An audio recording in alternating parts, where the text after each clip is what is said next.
On le sait, l'une des périodes que nous détestons tous est bien celle des impôts. Suivant un barème plus ou moins complexe, le but du jeu est souvent d'optimiser au maximum pour payer le moins possible.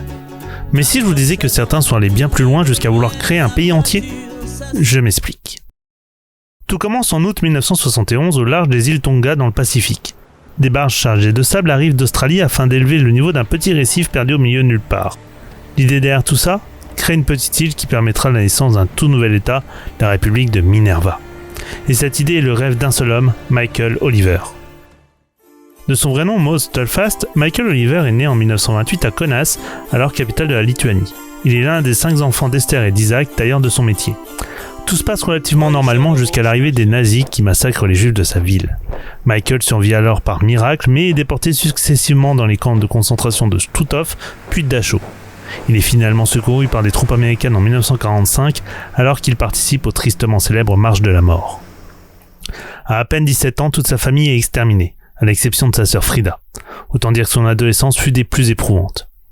C'est en 1947 qu'il émigre finalement aux États-Unis, changeant son nom en Michael Oliver, avant de s'installer à Carson City au Nevada. Brillant et touche-à-tout, il construit plusieurs entreprises, travaille comme ingénieur, sert dans l'US Air Force sur des questions scientifiques classifiées et écrit des livres. Durant de nombreuses années, il amasse une fortune plus que confortable. Mais les émeutes raciales, les assassinats politiques et les mouvements radicaux, qui secouent l'Amérique des années 60, réveillent des traumatismes.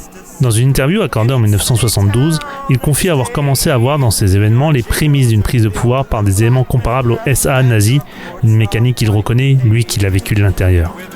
C'est à cette époque qu'il entre en contact avec la philosophie libertarienne, un courant qui place la liberté individuelle au-dessus de tout et réduit le rôle de l'État à sa plus simple expression, protéger les individus contre la force et la fraude, rien de plus.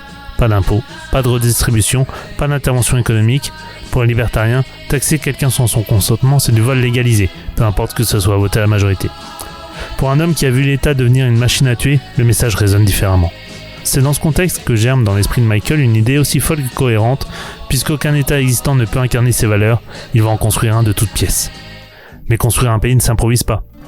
Avant de poser le pied sur un récif du Pacifique, Michael Oliver passe près de 3 ans à parcourir le monde à la recherche d'un territoire. Les Bahamas, le Honduras, le Costa Rica, la Guyane française, il visite plus de 8 territoires avec une idée fixe, trouver un gouvernement prêt à vendre une île avec la souveraineté qui va avec. Ce qu'il découvre rapidement, c'est que la terre ça s'achète. La souveraineté, elle, jamais. Aucun État ne vend le droit de faire sécession. C'est une évidence juridique, mais Oliver, lui, met 3 ans à l'accepter. Il se retourne alors vers une autre option, des espaces que personne ne revendique encore. Les récifs, les atolls, les hauts fonds perdus dans les océans que les cartes maritimes signalent à peine. Et c'est là qu'il tombe sur les récifs de Minerva. 2 atolls coralliens situés à 435 km au sud-ouest de Tonga, submergés à marée haute, inexistants sur le plan juridique. Personne n'en veut, personne n'en a jamais voulu, même Tonga ne les a jamais revendiqués officiellement.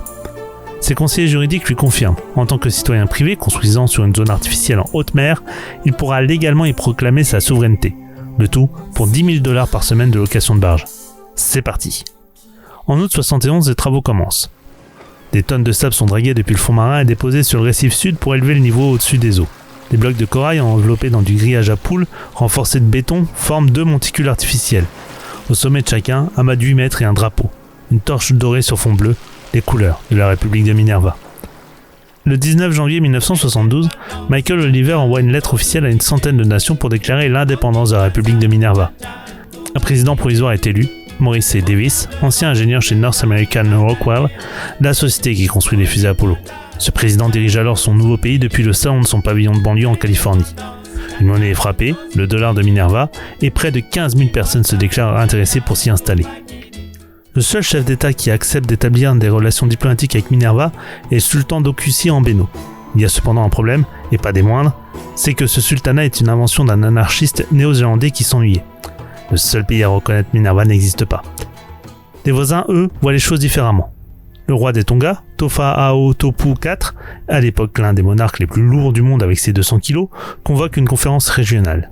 Résultat, tout le monde reconnaît la revendication du territoire par le Tonga. Le 18 juin 1972, une expédition tongienne appareille avec à son bord quelques soldats, des prisonniers recrutés pour pelleter, et selon certaines sources, une fanfare à 4 musiciens qui jouent l'hymne national tongien depuis le pont du yacht royal. Le 19 juin, le drapeau de Tonga est planté sur Minerva Nord, le 21 sur Minerva Sud. En 72 heures, la République de Minerva cesse d'exister. Oliver et ses partisans quittent les récifs sans opposer la moindre résistance. Ce qui, rétrospectivement, résume assez bien le problème fondamental d'un État libertarien. Un pays fondé sur le principe que personne ne peut être contraint de se battre pour quoi que ce soit se retrouve, au moment critique, avec personne pour le défendre. Aujourd'hui, les récifs de Minerva ont été plus ou moins repris par la mer. Il ne reste rien, ni la tour, ni le drapeau, ni le sable laborieusement déposé barge après barge. Juste 2 atolls qui disparaissent à marée haute, à 435 km de nulle part. Michael Oliver, lui, ne s'arrête pas là. Aux Bahamas d'abord, où il tente de financer une sécession en envoyant des caisses d'armes et des livres libertariens, puis au Vanuatu, où il verse $250 000 à un chef tribal polygame qui se prend pour Moïse et déclare son propre pays indépendant, avant d'être écrasé par une armée papouasienne et emprisonné 11 ans. À chaque fois, Oliver est expulsé, à chaque fois, il recommence. Entre 2 tentatives, Oliver retourne à ses affaires. Il continue de vendre des pièces d'or, de développer ses sociétés immobilières et de publier ses newsletters libertariennes. Le projet d'un pays libre ne disparaît jamais tout à fait. Il se transforme, se réinvente, cherche de nouvelles failles dans les cartes du monde, mais le monde change plus vite que lui, les occasions se font plus rares, les portes se ferment les unes après les autres. Finalement, il s'éteint le 9 décembre 2024 à Miami, entouré de sa famille à 95 ans. Beaucoup voient dans la République de Minerva la lubie d'un riche cherchant à échapper à l'impôt. Mais c'était avant tout une quête sincère, celle d'un homme qui avait vu l'État tuer toute sa famille et qui avait passé sa vie entière à construire un monde où ça ne pourrait plus jamais arriver. Il l'avait dit lui-même sans détour, « Je ne promets pas l'utopie. Sa République a coulé, mais l'idée, elle, a résisté. »